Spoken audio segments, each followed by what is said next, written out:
Ladies and gentlemen, I smell the ropes.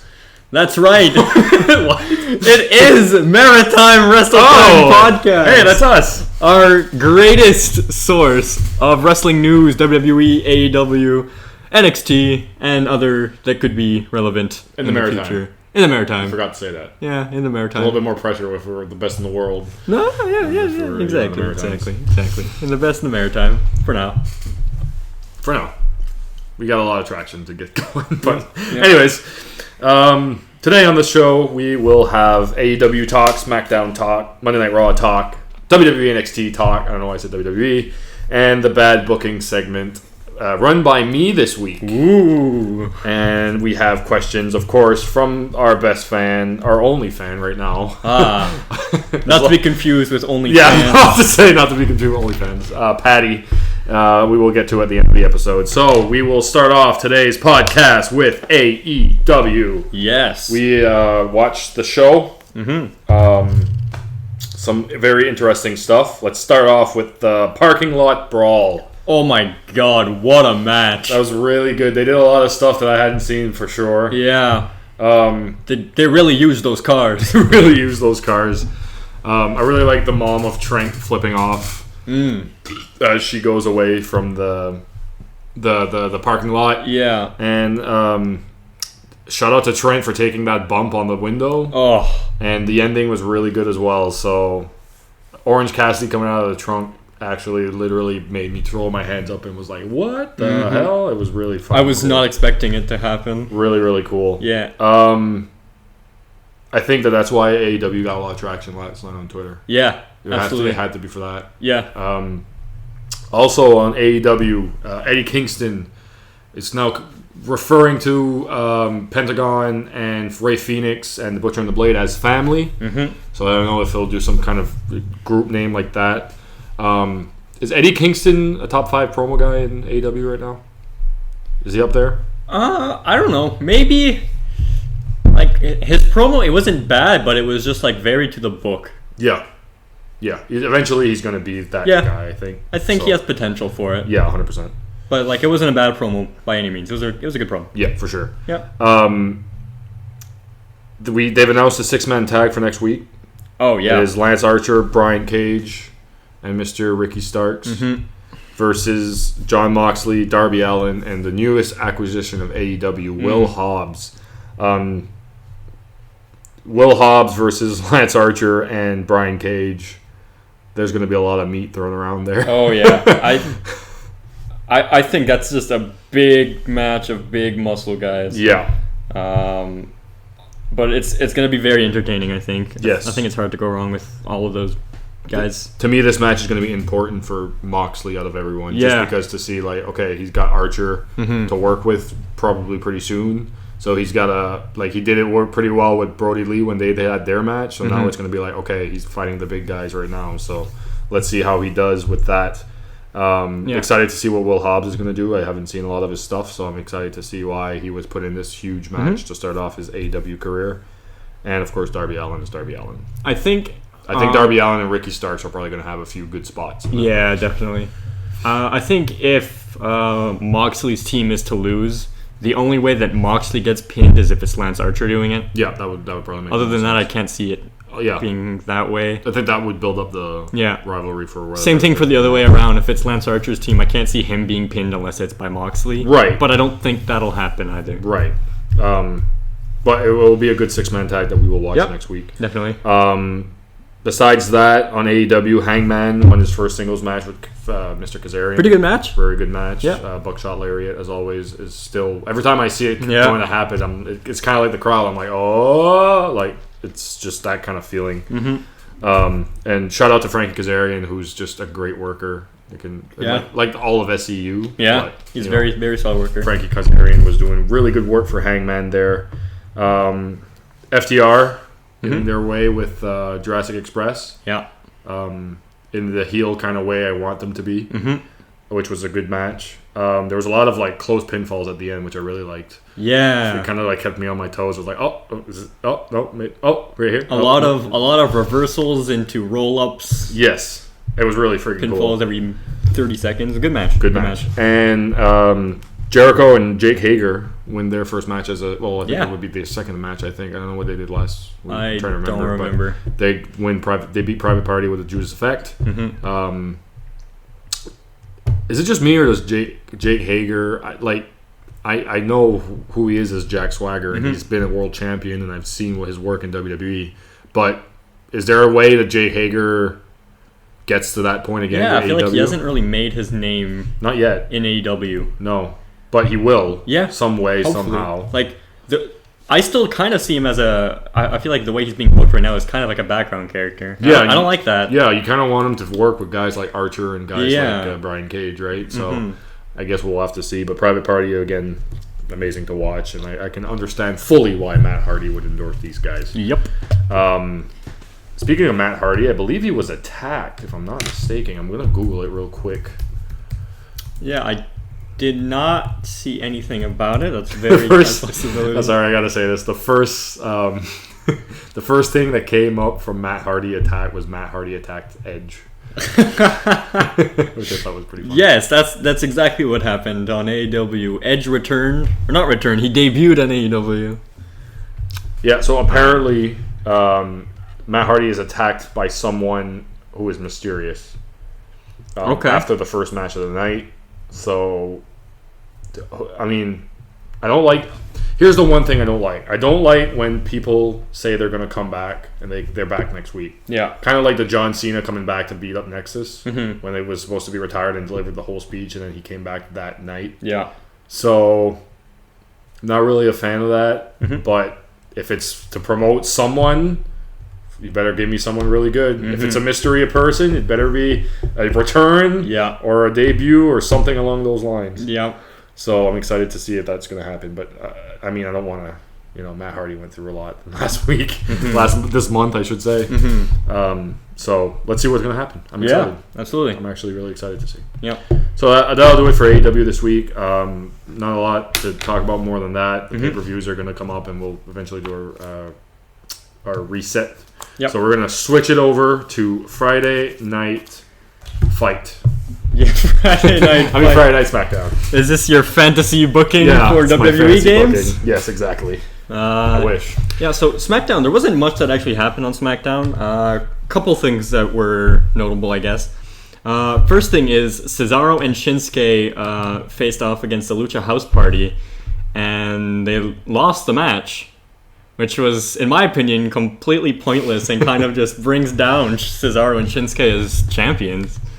I mean, when I think of my top 5 workers in WWE, Cesaro's there. Yeah. Shinsuke's not there, but he would be probably in consideration for a top 10 kind of thing, just because of how innovative he can be in switching stuff around. Yeah. I don't get it. I'm not sure that I get it. I don't know why they keep throwing Lucha House Party at our throats. Yeah. It's kind of one of those, well, if you just give us somebody else. Why on earth does it have to do with Lucha House Party? Anybody else? And this is the problem with the conversation we had last week of there's not enough tag teams. But not Lucha House Party. Come on. Yeah. I 100% agree with you. Just they don't have momentum, and it's just taking away from Cesaro and Shinsuke being credible champions. Exactly. I'm fine. So not a fan. Not a fan either. Bayley gave a promo about attacking Sasha Banks and how she was like, oh, well, Sasha Banks was using me, and I know that because I was using her. And the entire promo to me just felt bland. Yeah. Like, it's every promo we've ever seen by people in WWE. Yeah. And they're not really bringing anything new, and it's just... The one thing that I liked about it, though, is that the fact that she kind of hinted of doing the Eddie Guerrero promo for Dominic. Yeah. Which was kind of cool, because Sasha's favorite wrestler of all time is Eddie Guerrero. Yeah. So that was kind of okay. But, yeah, it was one of those promos of, like, I attacked you because of this and this and this and this and this. Like, I would have rather Bayley just attacked Sasha and not say anything for, like, a month. Absolutely. And go back to work and then all of a sudden be like, okay, I attacked you because I'm better than you. Yeah. And then, like, right after her promo was done, the Fatal 4-Way to determine the number one contender to face off against Bayley started, in which Bayley starts by attacking Nikki Cross. That's fine. As she walks on the ramp, which I was like, that's kind of cool. That's cool. And, yeah, that Fatal 4-Way match was actually pretty interesting. Alexa Bliss hits the Sister Abigail. Yeah. Something's coming with that. I don't know what it is. Yeah. I don't know what the Fiend's next move is. Did he do Firefly Funhouse? He did. We'll talk about that in a bit. We'll talk about later. So, I'm a fan. I am too. I'm a fan. I really like it. I think... And not only that, I'm a fan also because it just gives us the chance. It gives Alexa Bliss the chance to promote somebody else. Yeah. While still promoting herself. Yeah. So, in my eyes, I'm seeing like, oh, Sister Abigail, that's sick. That means that's, something with Bray Wyatt's probably imminent. Mm-hmm. And not only that, but she's putting over, I believe the winner was Nikki Cross, right? Yeah. So she's putting over Nikki Cross. So I think that for her, that moment was perfect. Because she's established already. Yeah. And now she's promoting somebody else while still promoting herself. Which is rare, so you don't see that often. Yeah, no, it's I think it's a good move. Yeah. But yeah, so Nikki Cross ends up winning that match and is now the number one contender and is going to face Bayley at the next pay-per-view. Which is Clash of Champions. Yeah. What do you think about that? Who do you think is going to be winning that match going into it? Have any thoughts? Bayley, yeah. I think it's filler. Okay, my thoughts... and I'm not saying that to be an ass or anything, but I'm just saying, like, I think the match that they want is Bayley-Sasha. Yeah. But they got to keep the title on Bayley. I don't think they have to keep it on Bayley, and I think the only way to make it so Bayley drops it here is if Sasha intervenes. Which I don't know if that's the move they're going for. So you would see a Nikki Cross winning because of Sasha effing over Bayley. Yeah. But like I could see it happening. I'm not sure if I'm quite sold on the idea yet. I'd have to wait. I know you'd be sold on Nikki Cross being champion. I would love that. I know you love Nikki Cross. Yeah. But I'm not sure I'd be sold on now. Okay. Unless they want to do the Survivor Series match.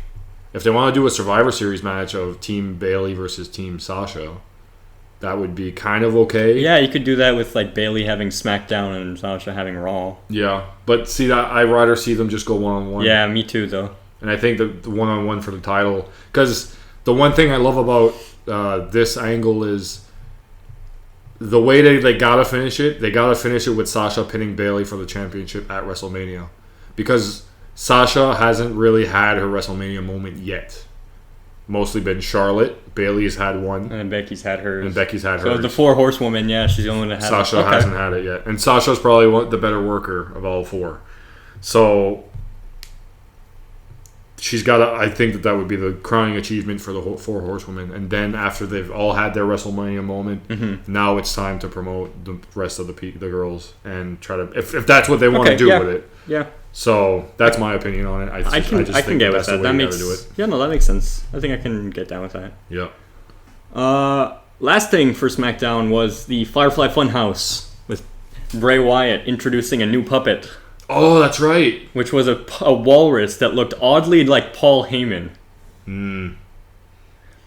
They ended it weirdly with a to be continued, which didn't Bray Wyatt a Paul Heyman guy. I don't think so. I think they're still setting up more Reigns versus Fiend. Yeah. Which makes me think that they're kind of treating Roman versus Jey Uso as a filler.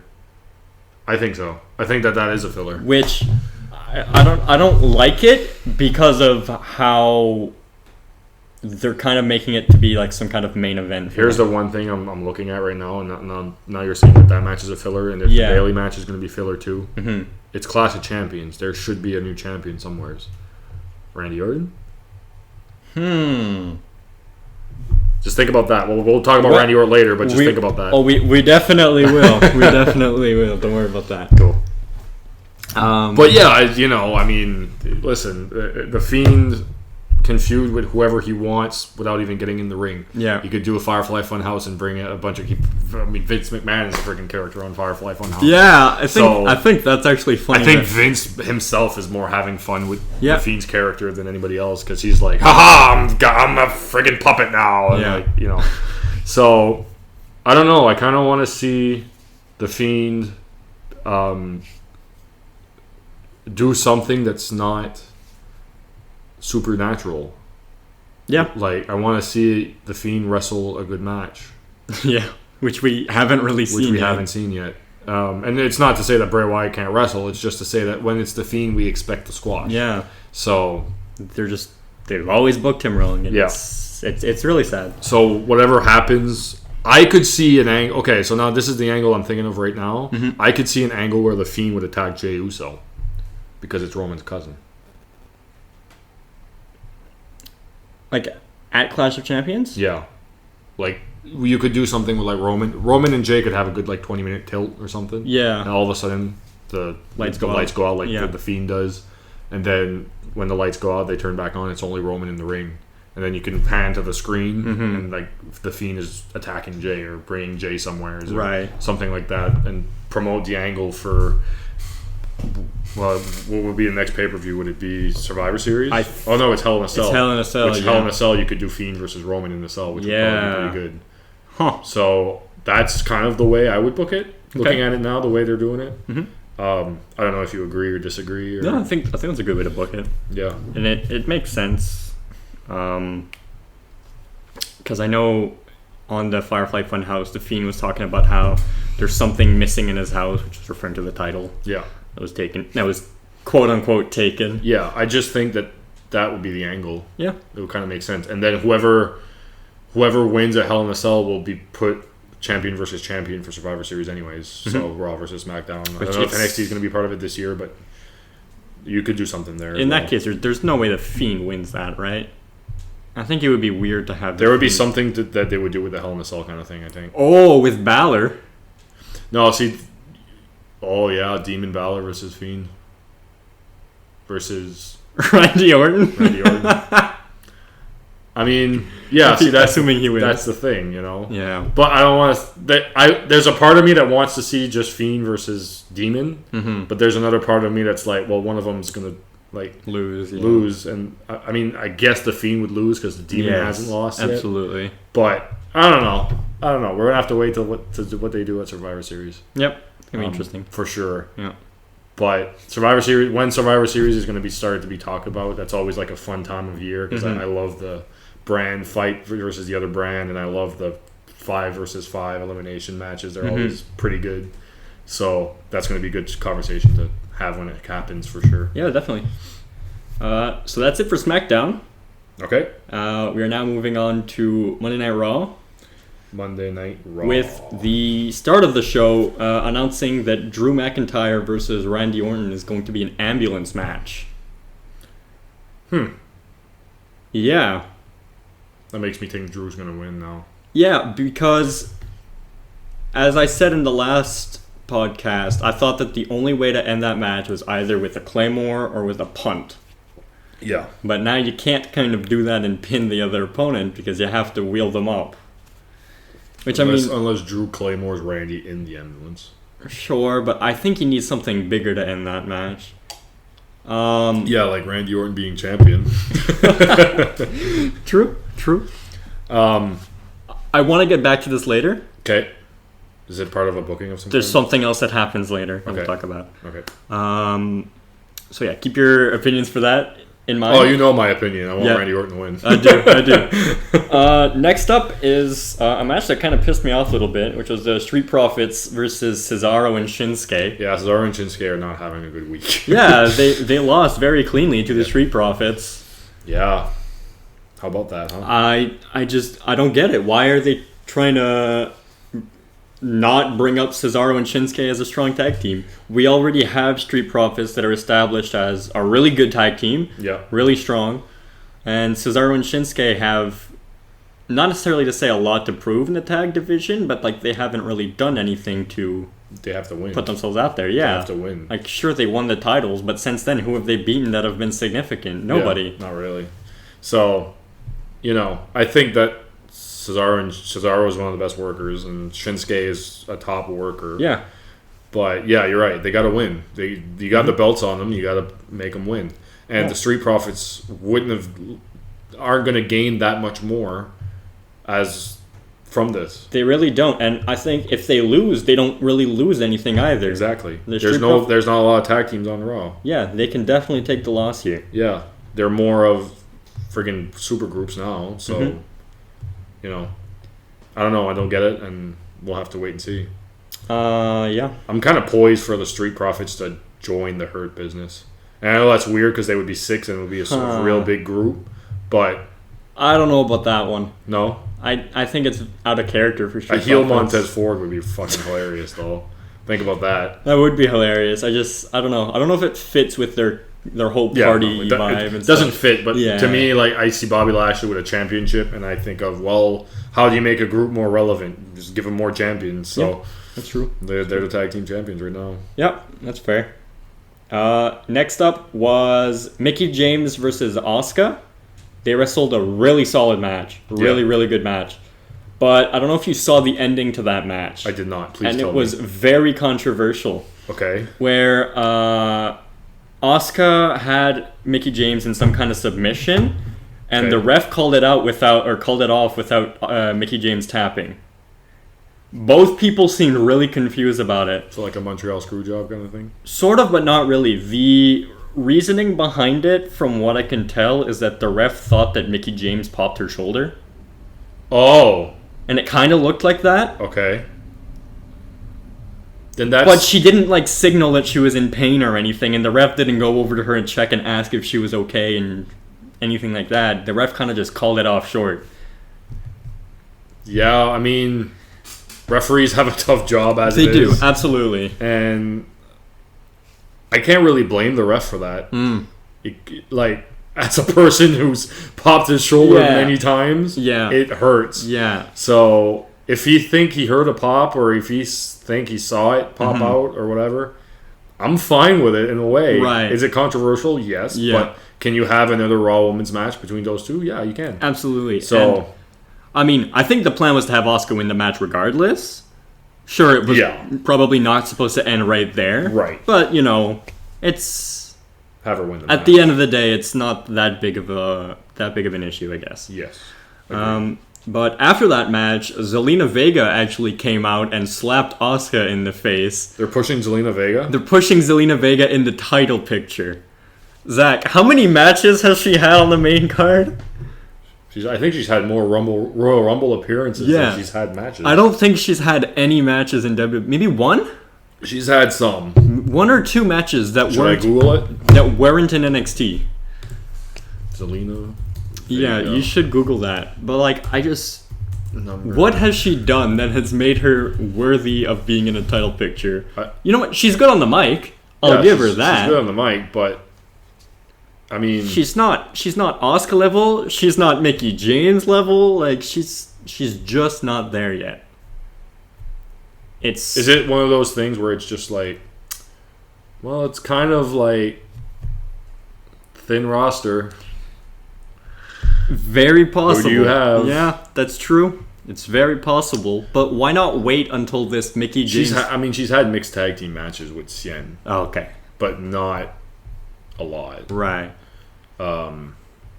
Yeah, but why not wait for this Mickie James and Asuka feud to be over? Like, you have time to wait for that. You don't have to rush this Zelina Vega thing. Yeah, I don't know. It's not really going anywhere. I didn't know she was in TNA.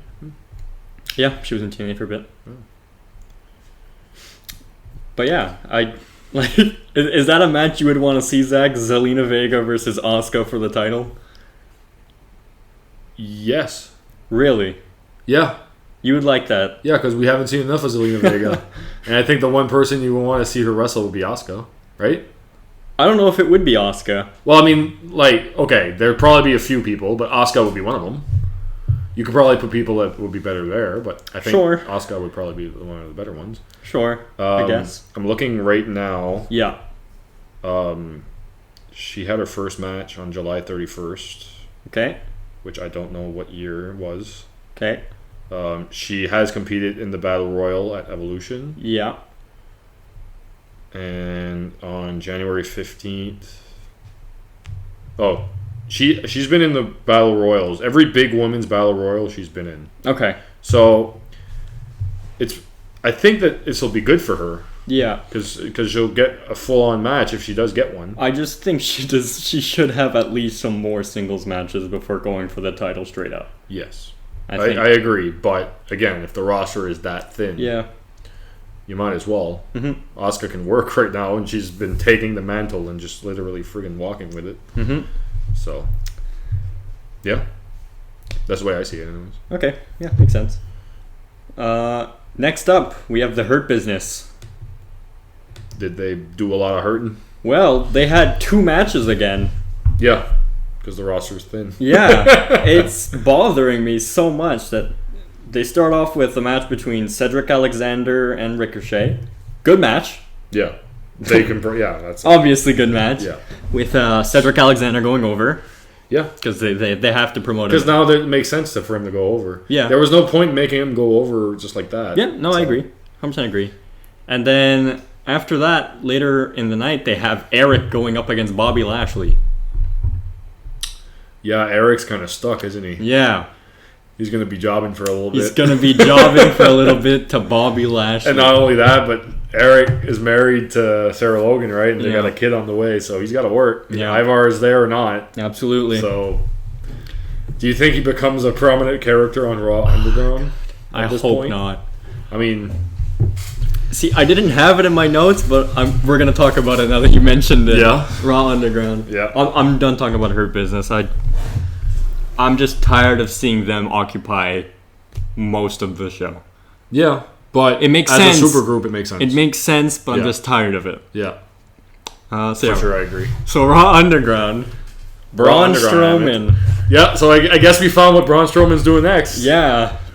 Apparently fighting with Dabba-Kato. Apparently Dabba-Kato and Braun Strowman is the thing to do. Yeah. At Raw Underground. I can't keep this charade up. Raw Underground is so awful. Yeah. I just don't like it. And if it's Dabba-Kato versus Braun Strowman in a pay-per-view match, sign me up. Sure. If it's Dabba-Kato and Braun Strowman at Raw Underground, in a 2-minute Raw Underground match, someone's gonna do a great move, and Shane will be like, "Oh, that's enough. Like, come the fuck on, man." See, that's my biggest problem with Raw Underground. Oh yeah. What is the stipulation for finishing a match? How do they determine that? Shane McMahon talks. Yeah, exactly. That's exactly. He's like, oh, okay, like he probably has a headset. Yeah. And like Vince is like, okay, 5 seconds. It's been 45 seconds. It's too long. It's too long. We can't give you more than 3 minutes of a segment. Yeah. God. Yeah. And like the thing with Raw Underground too is like they'll start a match and then they cut to something else going on Raw and then they'll cut back to Raw Underground. Who attacked Braun Strowman? It was Riddick Moss. No, it was Riddick Moss and Dolph Ziggler were wrestling. Okay, they were fighting, and then you know how when they started Raw Underground, they were promoting those two. Yeah, they just got buried by Braun Strowman. Yeah, of course. No point. Because Raw Underground doesn't have good booking. No point. No point. To the people that are pissed off on Twitter because Retribution is a thing, and not pissed off because Raw Underground is still alive right now, unfriend me, please. I do not want to talk to you. Next up, pretty decent steel cage match. Yeah. Between Dominic Mysterio and Seth Rollins. Yeah. Dominic getting that. Did you ever see anybody work this much? No, like the first month of his career. I think what it is Vince wasn't completely sure on if he'd be a good fit, so they're pushing him with Seth, which is good way to get him 100%.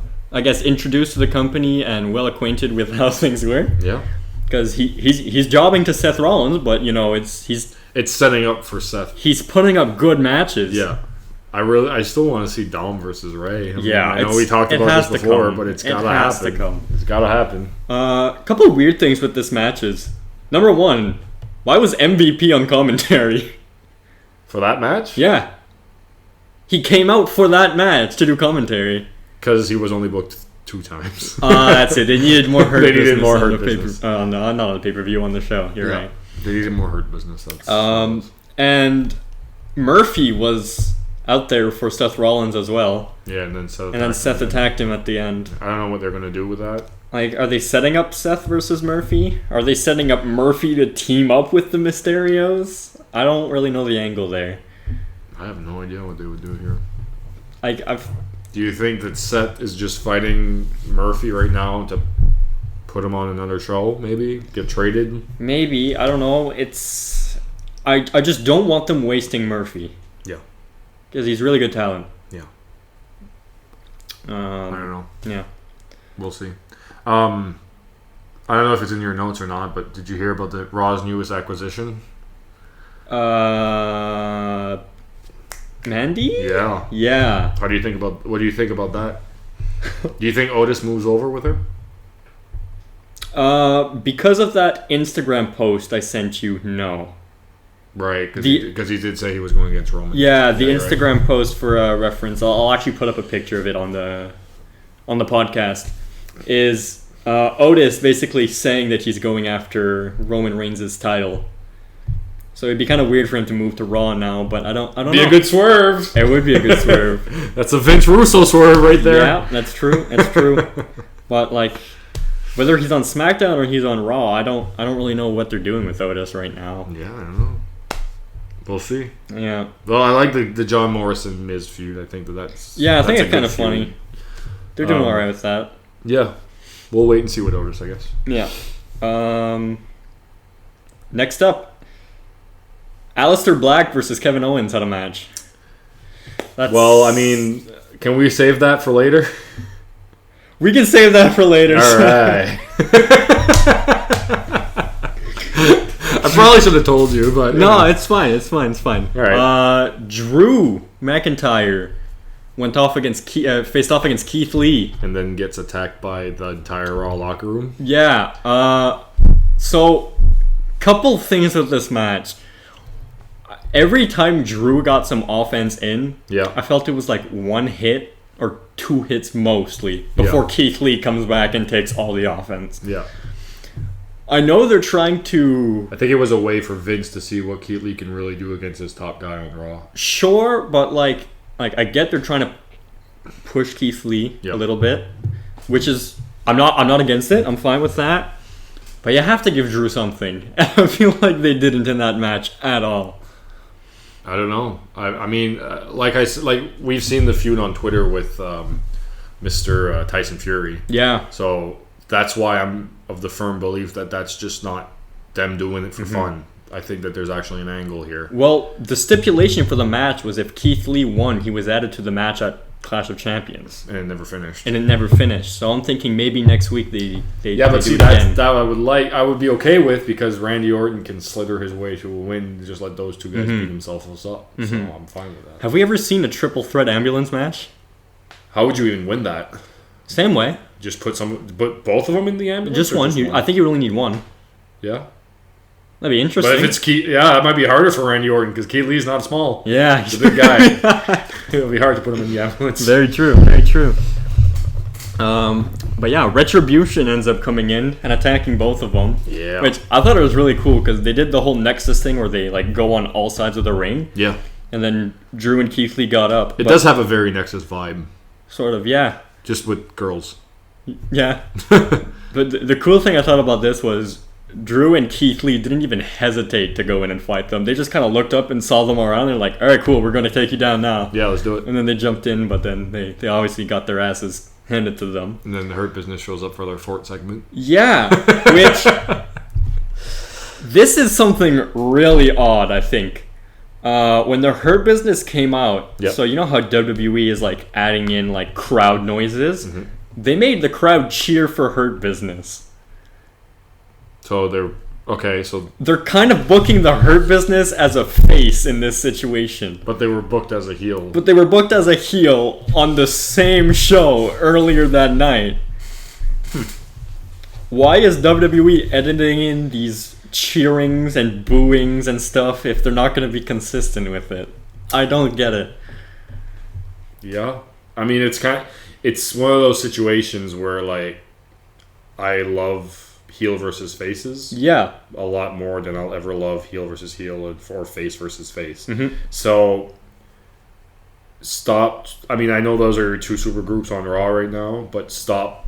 Don't pit them against. We build them up so we can see them at a pay-per-view. Yeah, I want to see those two fight it out in the Survivor Series match. I don't want to see them fight right now. This is way too early. Absolutely. So like, what are you doing here? Are you making someone from Retribution join the Hurt Business? Are you making someone from the Hurt Business join Retribution? Like, I don't know.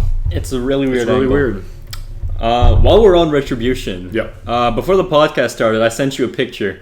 Yes, you did, and I was not allowed to see it, so I can see it now. I want you to open that picture, and I circled the face of someone that was in Retribution's promo. and I want you to tell me who that person is. Because I have a. Is it a girl or a guy? It's a guy. Okay. I have a theory on who it is. Okay. And I don't think that person should be in the group. I just put Facebook.cop. Oh, I did sign in on Facebook on my new laptop. I'll put the picture on the podcast as well for everyone at home to see. All right, put it now so people know what I'm about to get surprised. Yes, all absolutely. Right, here goes. Look at the person's height. You never sent the picture. What? Did I not send the picture? You did not send the picture.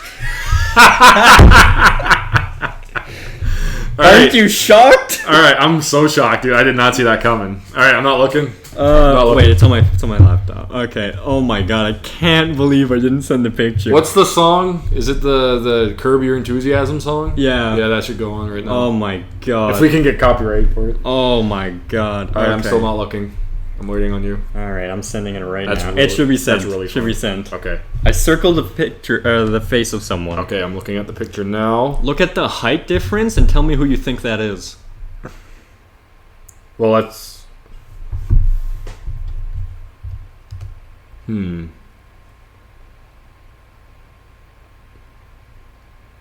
It's not Jason Jordan, is it? No. No. That's not who I think it is. I mean, it's not revealed, It's but not going to be Jason Jordan. I don't think so. Well, that's Dijakovic on the right. Yes, on the far right. It's got to be Dijakovic, and it really looks like Mia Yim in the middle. Yeah. I have no idea who that is. To me, it looks like Damian Priest. And I checked the height difference between them. Damian Priest is slightly shorter than Dijakovic. If you watch the promo, is Priest that dark? Yeah, Priest is pretty dark. Okay. I think it might be Damian Priest. Doesn't Damian Priest have a match coming up for his title? He could, yeah. He wrestled on NXT Wednesday against Thatcher. Oh, was that the match? Which we're going to talk about later. Okay. Yeah. I mean, it would make sense. It's it's pretty much the NXT locker room right there. So, yeah, I'd be fine with Damian Priest in there. But I'm not sure if that's I don't think that's Damian Priest. Who else is it then? Because I'm looking at that and it just, I don't know, the eyes just kind of. I could be wrong also. I could be very wrong, but to me that very much looks like Damian Priest. I have no idea. I'll do a quick Google search on Retribution to see if. I'm looking at his eyes right now. Because the guy on the left. That's not Mojo Rawley, is it? No. That doesn't look like Mojo Rawley.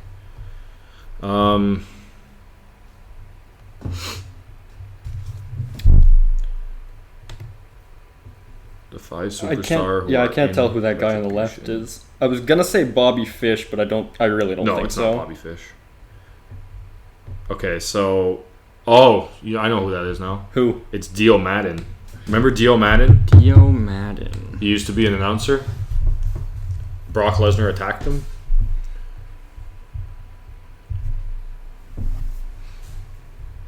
Apparently on the left it's Shane Thorne. Dio Madden. You know what? That makes a lot more sense. Yeah. How high? Yeah, same height as Damian Priest. Yeah, so I think that's Dio Madden. All right. Dijakovic's on the right. Yim's in the middle. Yep. I think that's Shane Thorne on the left. Okay. And on the other girl, I'm going to have to check real quick.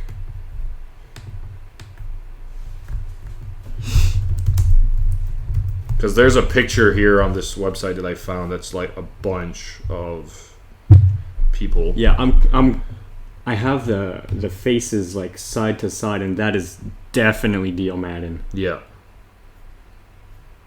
It looks like Dio Madden. It's 100% him. That's the exact same face. Okay. No, that's not her, is it? Who are you thinking of? Is that Mercedes Martinez? The woman next to Mia Yim? Yeah.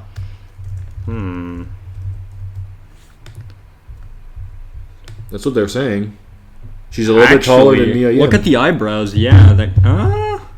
She's taller than... Yeah, but isn't she way taller than Mia Yim? Or is she just taller than Mia Yim? Check Mia Yim's height.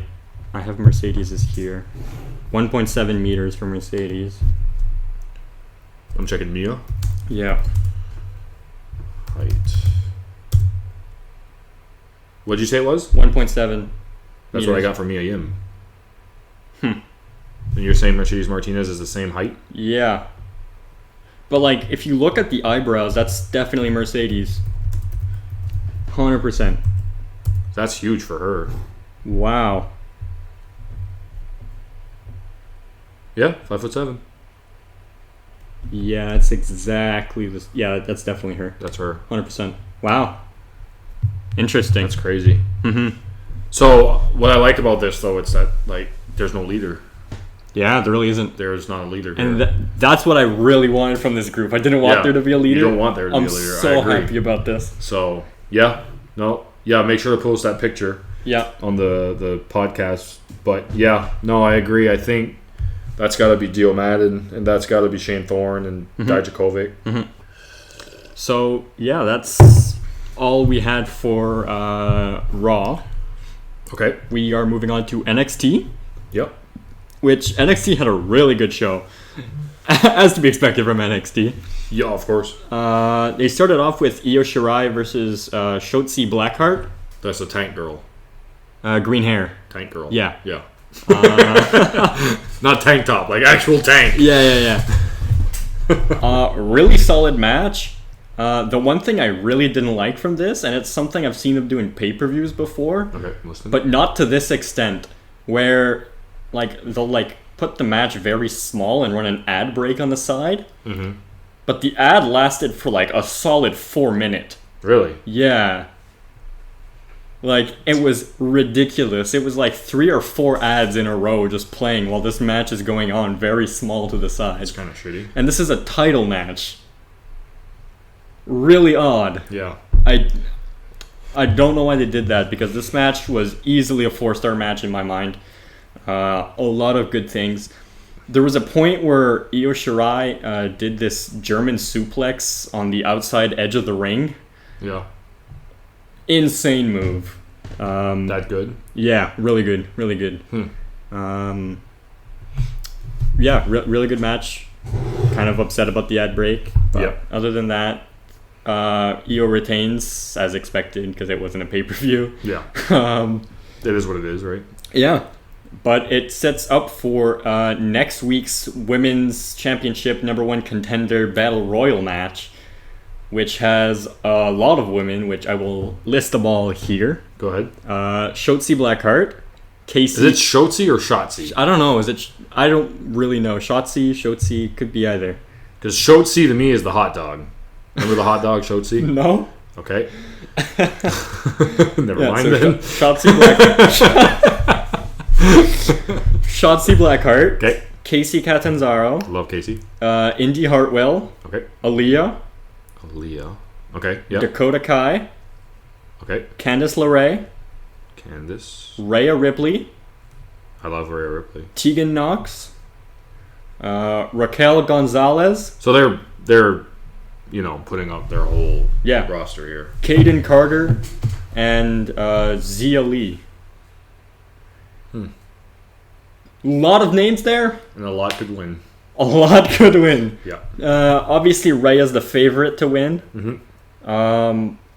I could still see Candice winning that. I could see Raquel winning. I could kind of see Tegan winning.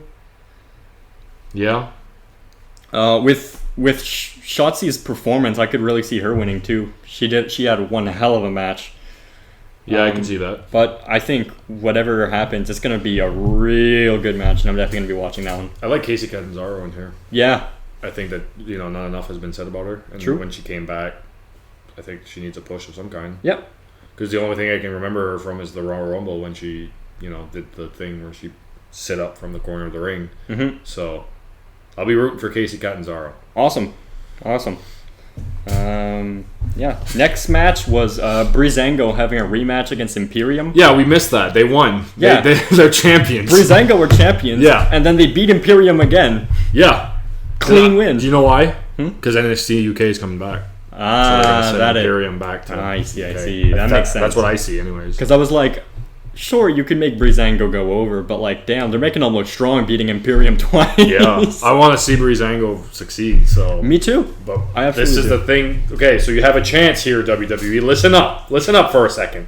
You have a chance here to promote a good NXT tag team, and then make them champions and move forward with that tag team and move them to the main roster and make them fight for championships in the tag team division. Don't make them just a joke tag team. Make them a serious tag team. Give us a revival. Give us a DIY. Give us something. It's not hard. They have the talent. Yes. They're such good wrestlers. Yes. I'm so disappointed with WWE. And Breezango could give him a good match, whoever it is. Yeah, really though. God. Next up was something really interesting. Did you lose your voice again? Yeah, a little bit. So Drake Maverick challenged the Undisputed Era. By himself? Sort of.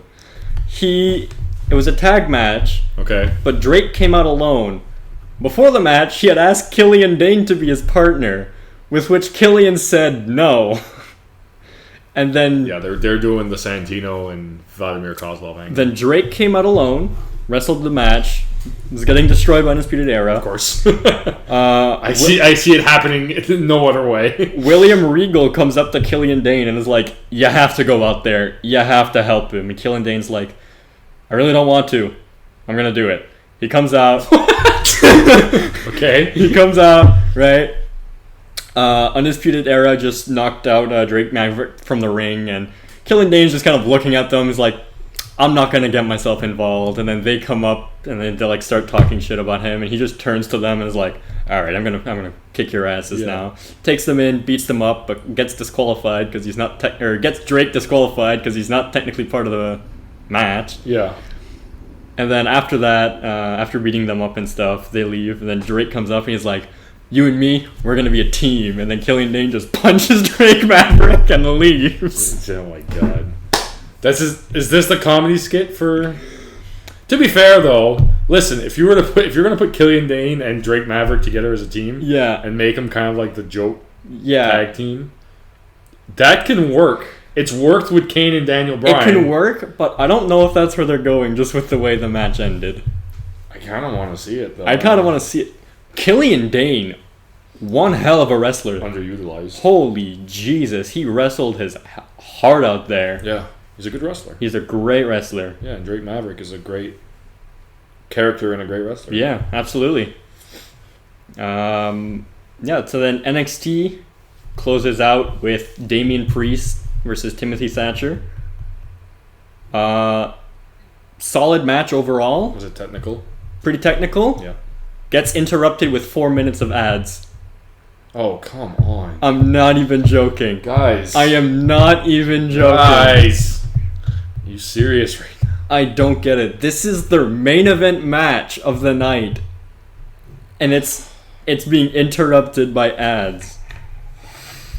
Ay. You know when you watch an NXT pay-per-view to see ads about cough syrup? No one does.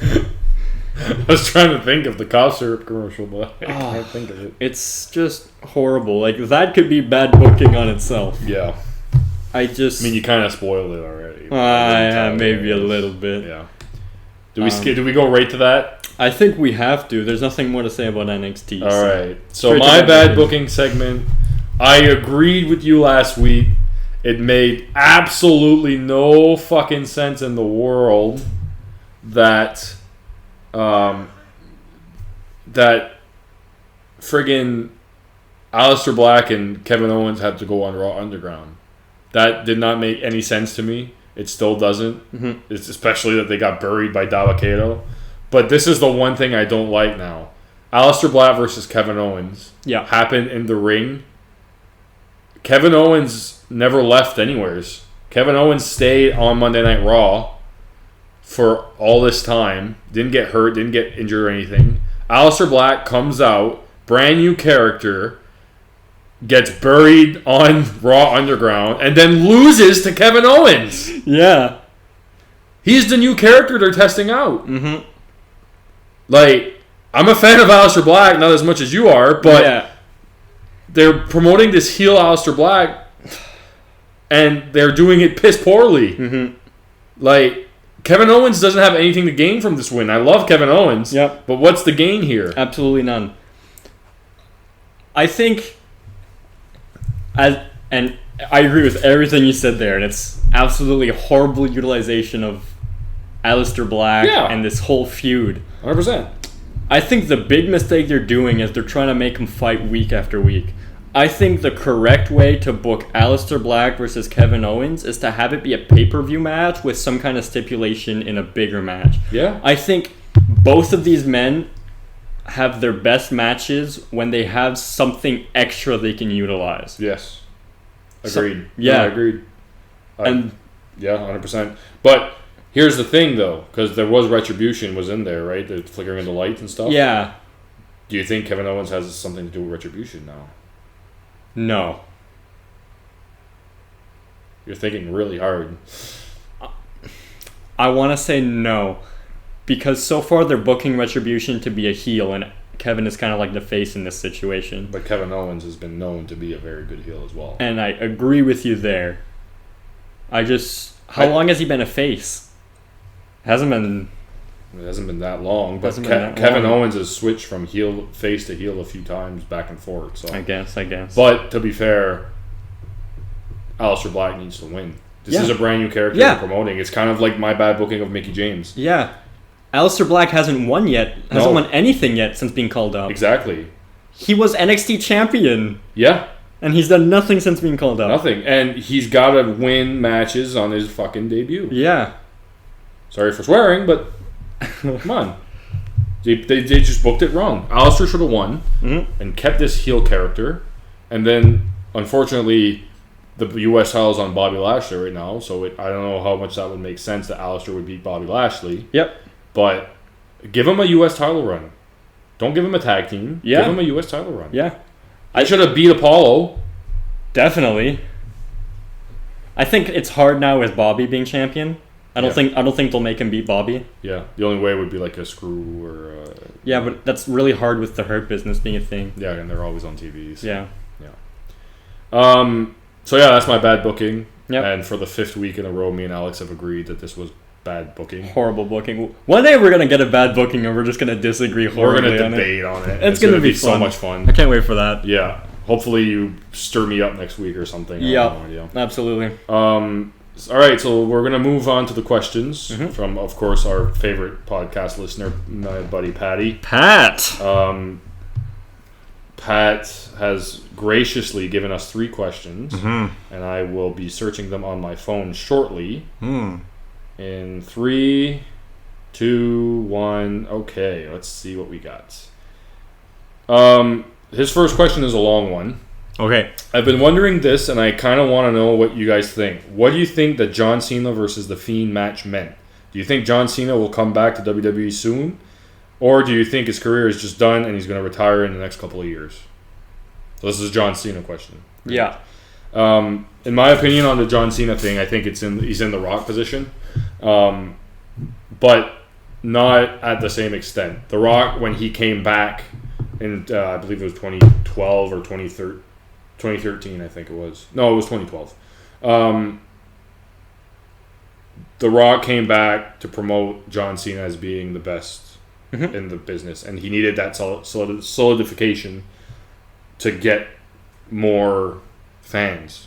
That whole booking was done really well. The Rock should have beat him at WrestleMania like he did. John Cena should have beat him at WrestleMania the second time like he did. Yeah. And then at the third WrestleMania, they fight the Wyatt family together. So that made sense. It was clean the whole way through. John Cena versus The Fiend had John Cena winning the first time at WrestleMania. Then The Fiend doing his Firefly Funhouse match. You could say that The Fiend won his match. So, no, I don't think they'll do the same where John Cena and The Fiend will be together. Right. Because I don't want to really see that. What I do think for John Cena, though, I don't think he's done wrestling yet. I think that he can come back and do a good WrestleMania for someone. But here's the problem. They don't have their own John Cena right now. They don't have their main guy, their main superstar. the only person you could argue right now is kind of trapped in his own gimmick, and it's Seth Rollins. Like, to me, a match of John Cena versus Seth Rollins, which we've seen at SummerSlam before, but have them just have the match and make Seth Rollins become a face again. Make Seth Rollins be this person of like, I've done everything. I've won champion after championship after championship. You could do it that way. You can't really do John Cena versus AJ Styles because we've seen that before, which they were great matches, and I have no problem with those matches at all. But I think that the problem with John Cena right now is that if he's going to come back, he's going to have to fight one of the biggest superstar, and I don't think that's The Fiend. Not right now, anyways. He's not being built as to be the best guy right now. So, in my opinion, he's not done yet, but I think WWE has to get going and finding another guy that John Cena could take on at WrestleMania, which would make sense. For the most part, I agree with what you said. I definitely don't think that John Cena is done with the company. I think the John Cena versus The Fiend match was not necessarily out of place, but wasn't something that should have been done. First of all, it doesn't bring up any of them.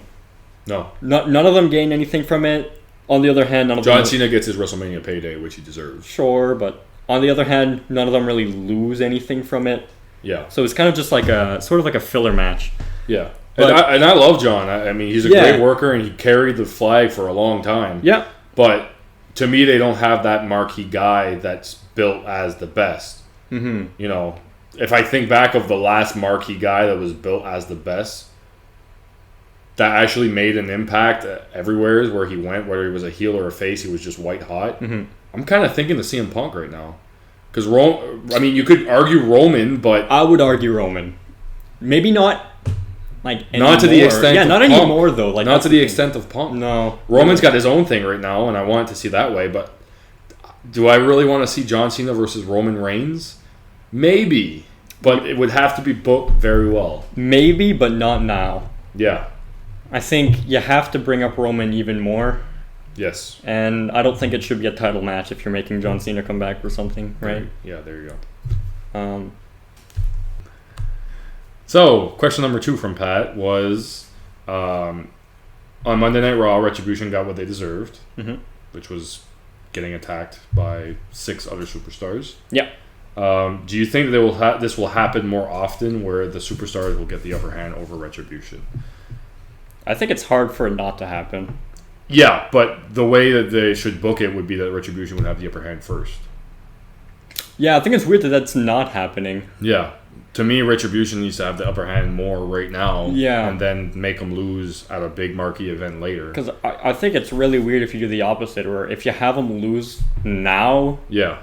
And then you have an actual match set up and you make them lose, or you make them win in an actual match. It's just... Yeah. The whole dynamic of it makes no sense. But the one thing that I do, like, before this last Raw, they were kind of always having the upper hand. Yeah. Always attacking on all that stuff. So I think that what they did this week was they tried to put us in perspective, like, okay, this group could actually be beaten. Like, if you put a few superstars together, this group could be beaten. So... Sure.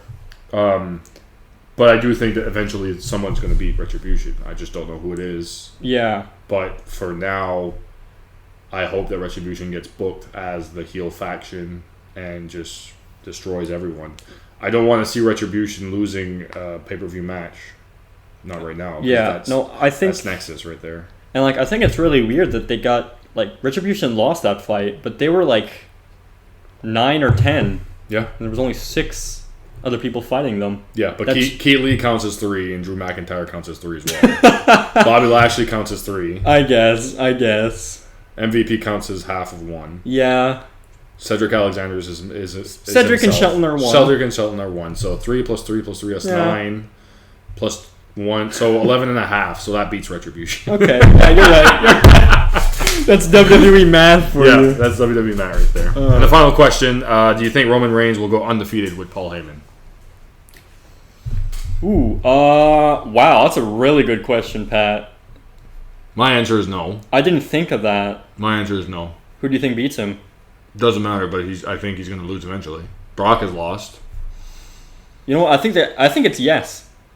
You think he's going to go undefeated with Paul Heyman? As long as he's with Paul Heyman, yes. I think he'll eventually drop Paul Heyman, or something will happen to Paul Heyman, and he won't have him, Yeah. and that's going to cause him to lose. Yeah. Like, I could see, like, something like The Fiend taking him, Yeah. him dropping it that way, but... Maybe. We'll have to see. Other than What if the Fiend would steal Paul Heyman?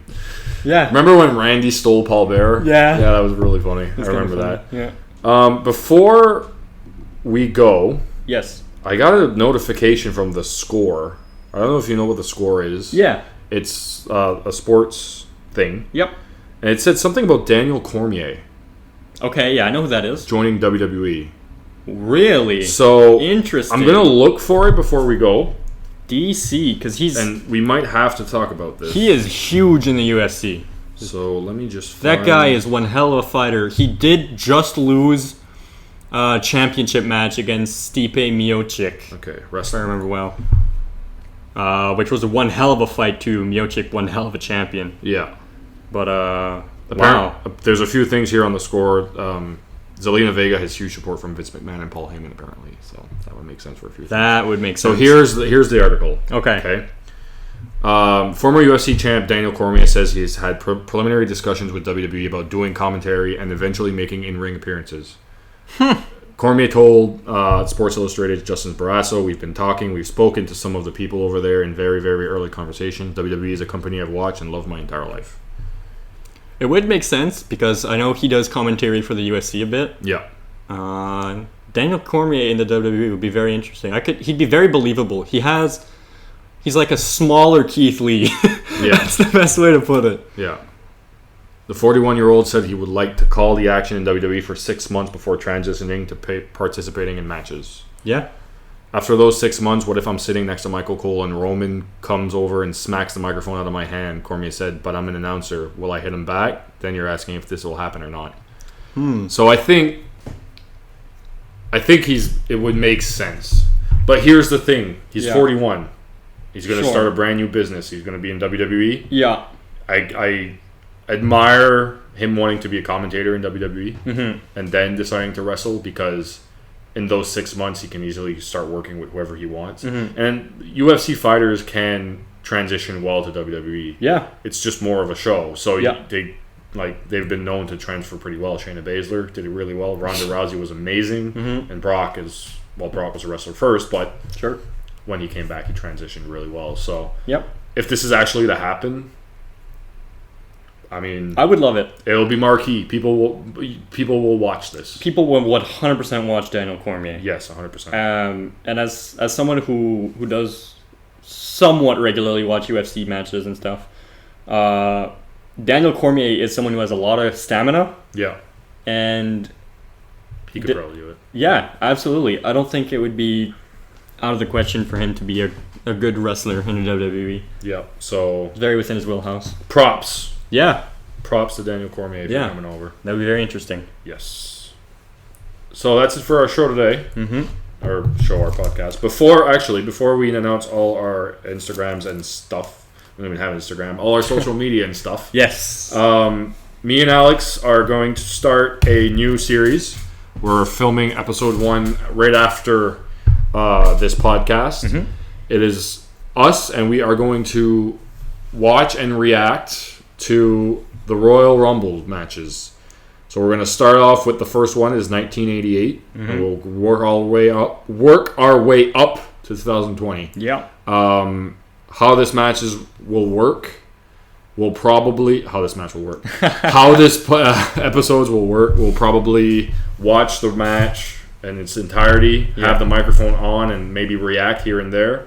And at the end, we'll review it. So that'll be a brand new episode that will probably come out in next week, maybe the next week time period. And we're really excited to start it. So we're going to start off with the 1988 Royal Rumble, which is the only one where it was a 20-man. And I'm excited. I love the Royal Rumble. I think everybody loves the Royal Rumble. If you're a WWE fan, even if you're not a WWE fan, It's one of the more entertaining pay-per-views to watch, and it's one of the best ones to get someone new interested and hooked into wrestling. Exactly, because especially if you're watching it with people that are hooked into wrestling already. Yeah. So look out for that on our channel. It's coming out pretty soon. If you want to follow us, of course, our Twitter is MW Podcast 1. Our email, if you want to email us anything, maritimewrestletime@gmail.com. Our YouTube is what you're listening to this on right now, Maritime Wrestletime, and on Facebook at Maritime Wrestletime Podcast. Thank you very much for tuning into this week's episode of the Maritime Wrestletime Podcast. Have yourself a great evening.